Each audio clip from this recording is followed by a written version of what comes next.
Paz do Senhor, meus amados irmãos, minhas irmãs. Antes de iniciar a nossa lição de hoje, queria dar os parabéns a todas as mamães pela data. Que Deus guarde, que Deus proteja a cada dia mais a vida de vocês. Parabéns, um forte abraço do professor de vocês que está aqui todo domingo junto de vocês. E nossa lição 6 de hoje, dia 10 de maio de 2020, a condição dos gentios sem Deus.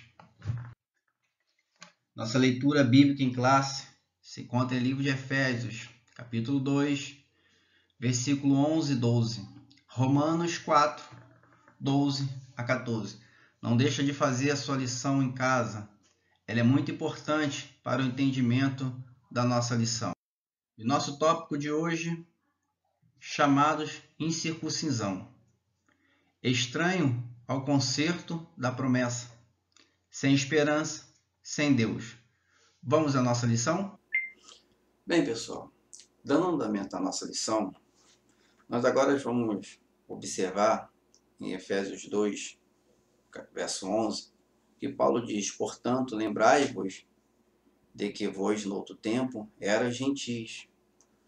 Paulo estava novamente trazendo a memória deles para eles poderem lembrar que antes da regeneração, eles andavam de forma do curso do mundo, como nós estudamos na lição passada, a lição 5. Eles viviam um tempo perdido, eles viviam num tempo adorando outros deuses, eles viviam de forma do curso do mundo. Então Paulo está dizendo para eles: lembrai-vos que eram gentis. E nisso, Paulo ele traz 5 formas de privações, como era. Estavam sem Cristo, separados de Israel, alienados contra a promessa, sem esperança e sem Deus. Era dessa forma que eles viviam. Estavam sem Cristo, não conheciam Cristo.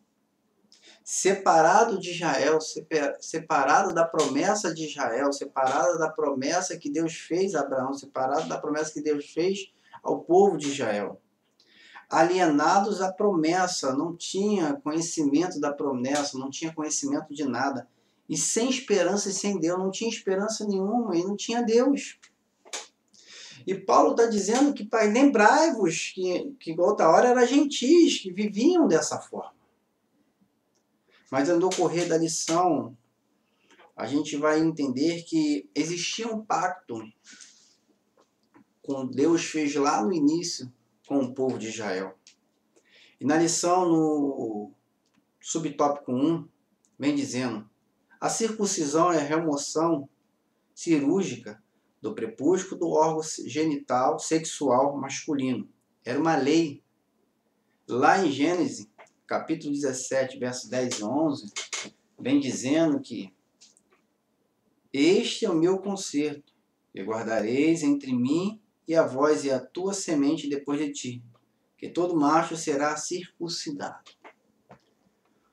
Todo nascido com 8 dias de vida, ele tinha que passar por esse procedimento cirúrgico, que tinha que tirar o prepúcio da parte genital do homem. Não só as crianças nascidas em Israel, mas também todo estrangeiro comprado em dinheiro. Ele tinha que ser circuncidado para poder fazer parte do pacto, para poder fazer parte da aliança feita com Deus. Quem não era circuncidado era tido como incircunciso e, portanto, excluído da aliança. A circuncisão, então, se a gente observar, os judeus eles levavam esse pacto tão a sério que eles não sentavam nem na mesa e nem queriam estar perto de quem não era circuncidado, porque não fazia parte, era excluído da aliança que Deus fez com esse povo. O significado religioso apontava para a santificação. Era uma coisa tão forte que ele foi levado para uma santificação. Era lei, era pacto com Deus, era algo santo. A circuncisão simbolizava a aliança da purificação requerida ao povo escolhido. Era algo tão sério que os judeus recusavam-se até mesmo comer com os incircuncisos, foi o que eu falei. Eles recusavam andar, eles recusavam comer, eles não queriam sentar, porque era algo muito sério para eles, era uma doutrina para aquele povo. Mas Paulo ele vem dizendo uma coisa muito, muito forte mais na frente, que está em Romanos. O apóstolo reconhece que os gentios não faziam parte da circuncisão, mas com uma ressalva. O sinal dos judeus era apenas físico e é realizado por mãos humanas. O sinal dos judeus era físico, era realizado por mão humana. Foi uma ordem de Deus, mas era físico. Era o homem que tinha que fazer essa cirurgia, o homem que tocava, o homem que fazia a operação. A boa nova que Paulo traz é que a verdadeira circuncisão não se tratava de uma operação externa na carne realizada por homem, mas a que foi feita no interior, a que é do coração. Então, Paulo está dizendo que não era por mão humana, mas a maior feita foi no interior, que é dentro do coração, cujo louvor não provém dos homens, mas de Deus. Assim, em Cristo, o sinal de quem pertence a Deus não é a circuncisão, nem incircuncisão, mas sim por ser uma nova criatura. O sinal aqui que Paulo está querendo dizer para nós não era a marca da cirurgia feita por mãe e homem, feito no 8º dia de nascença, mas eu posso ir um pouco mais à frente, aqui um pouco mais a fundo, que é ser uma nova criatura.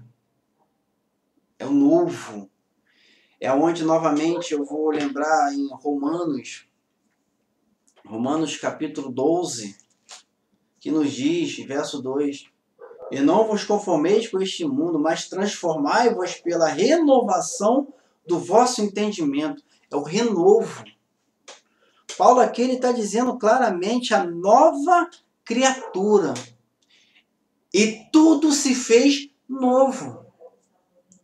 Novamente a lição está nos trazendo para que tudo seja feito novo. O velho se passou, o velho homem foi embora, as velhas características, as velhas manias, as velhas coisas foram-se embora e é tudo novo. Não é marca, não é coisa religiosa, não é ruga, é novo. Paulo está dizendo que é novo, viver do novo, andar com o novo, para poder, no final ele vem dizendo aqui, para que experimentais qual seja a boa e agradável e perfeita vontade de Deus. Tem que ser tudo novo para viver as boas e agradáveis vontades de Deus. Porque Deus não trabalha com as coisas velhas. Levítico vem dizendo que todo dia o sacerdote tinha que levantar, ele tinha que tirar a cinza, tinha que colocar a lenha nova. Deus não opera nada velho. Deus não coloca vinho novo em odre velho. É tudo renovação. E Paulo vem dizendo, antigamente foi uma marca, mas agora é novo. É uma nova criatura.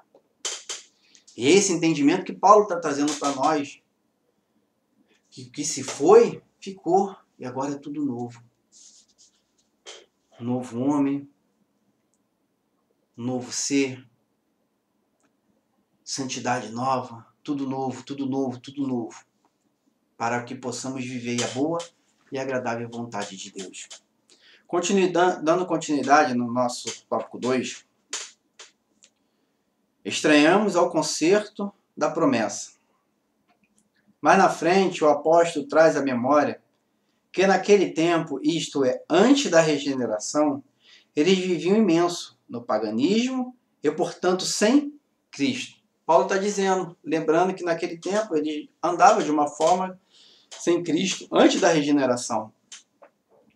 Muitas das vezes, no nosso tempo passado, antes de servirmos a Cristo, andávamos sem Ele.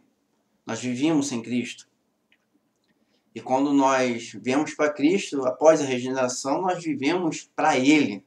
É para Ele. Também significa que ele desconhecia a Cristo como também era indiferente às promessas acerca dele e de sua obra. Eles não conheciam Cristo. Era indiferente as coisas para eles. Eles não conheciam as promessas, eles não conheciam os pactos, eles não faziam esse conhecimento dessas leis que havia antigamente. Nós vamos falar um pouquinho mais na frente da lição. O gentio não pertencia à comunidade de Israel.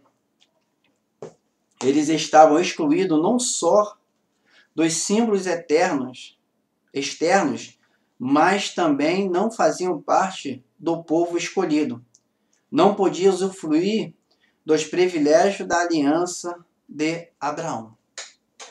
Então era um povo excluído, era um povo que não foi escolhido, não fazia parte da promessa para viver a aliança, o privilégio de viver a aliança da promessa do Abraão, abraânica. Mas nós vamos ver que, nessa perspectiva, a lei e as promessas pertenciam somente aos judeus. E desse modo, os gentios estavam fora da aliança das bênçãos prometidas a Abraão, a Isaac e a Jacó. Entretanto, o que os gentios precisavam saber era que, por meio de Cristo, eles também se tornariam descendentes de Abraão. O gentio não tinha ideia, conhecimento do pacto que era feito lá atrás com o povo judeu. Eles não conheciam o pacto abraâmico, o pacto mosaico e o pacto davídico. Eles não tinham noção dessas coisas. Eles adoravam outros deuses, eles faziam de forma que andavam no mundo. Tanto que a revista vem dizendo aqui dentro, eles não tinham conhecimento e não iam usufruir do privilégio da aliança de Abraão.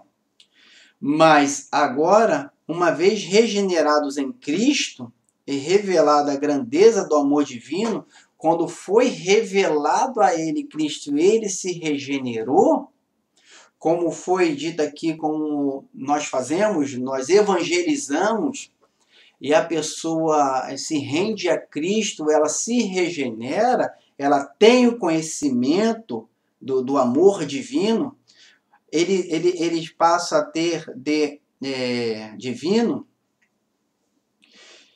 por meio do sangue de Jesus, os gentios tornaram-se herdeiros da maravilhosa promessa.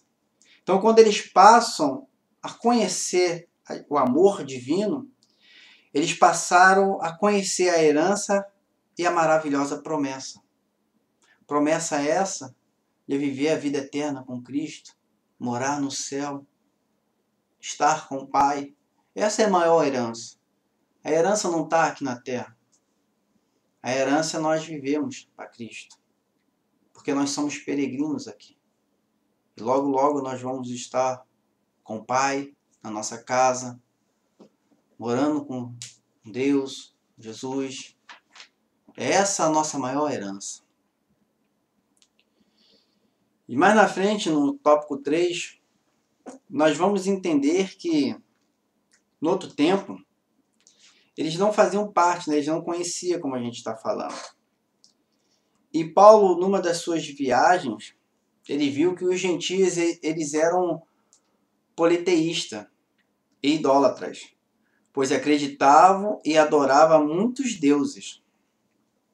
Em Atos capítulo 17, verso 15 a 25, em uma das viagens de Paulo a Atenas, Paulo quando esteve em Atenas, Paulo estava em Atenas e vendo a cidade tão entregue à idolatria. Era uma cidade tomada pela idolatria. Atenas era a cidade cheia de altares idólatras, adorando paganismo. E Paulo viu que os gentios estavam dessa forma. E tomando-o, levaram ao Areópago. E lá ele falou: varões atenienses, vejam tanto supersticioso. Porque ele viu tanto altar quando chegou no Areópago, ele viu tanto altar, que Paulo naquele momento, em Atos 17, vem dizendo que quando Paulo está lá e Paulo fala com eles, Paulo vendo todos esses altares, Paulo viu um altar vazio. Todos tinham deuses, mas havia um vazio. E nesse um, Paulo diz a eles: porque passando eu e vendo vossos santuários, achei também um altar em que estava escrito: ao Deus desconhecido. Esse, pois, que vos honrais, não o conhecendo, é o que eu vos anuncio. Então Paulo estava dizendo aqui para eles, passando, eu vi todos os altares com Deus, mas eu vi um que estava vazio e estava escrito, ao Deus desconhecido. E Paulo disse para eles, esse Deus desconhecido que vocês estão honrando, é esse Deus que eu estou anunciando a vocês. O Deus que fez o mundo e tudo que há nele, sendo o Senhor do céu e da terra, não habita em templo feito por mão de homem. Era esse Deus que Paulo estava dizendo, mostrando. Era esse momento que Paulo achou o momento privilégio, o momento bom para poder mostrar o Deus vivo que nós servimos. O Deus vivo que não foi feito por mão de homem, não foi feito de pedra, não foi feito de madeira. É um Deus que está dentro de nós a cada dia. É o Deus que nos guarda, é o Deus que nos protege. É o Deus que nós, como saímos para trabalhar, é Ele que guarda a nossa ida, a nossa vinda. É esse Deus que ao todo tempo está ao nosso lado. É esse Deus que todo tempo está cuidando da nossa vida. É esse Deus que não deixa nada acontecer. E era esse Deus que ele estava dizendo. E é esse Deus que Paulo vem dizendo, e é esse Deus que nós temos que anunciar a todo dia ao povo que ainda não conhece esse Deus. Esse Deus tão maravilhoso, esse Deus que fez tantas coisas por mim e por vocês.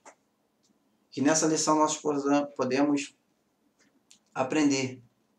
E Paulo aqui, ele anunciou, fez os gentios lembrar que outra hora como eles viviam e após a regeneração como eles vivem. Que não precisa de cirurgia, não precisa de marca para servir a Deus. Está dentro de nós, no nosso coração. E na conclusão, vem dizendo assim, no outro tempo, éramos incircuncisos, e estávamos excluídos da aliança com Deus. Separados de Cristo e de Israel, vivíamos alienados ao concerto da promessa, desesperançados e longe de Deus.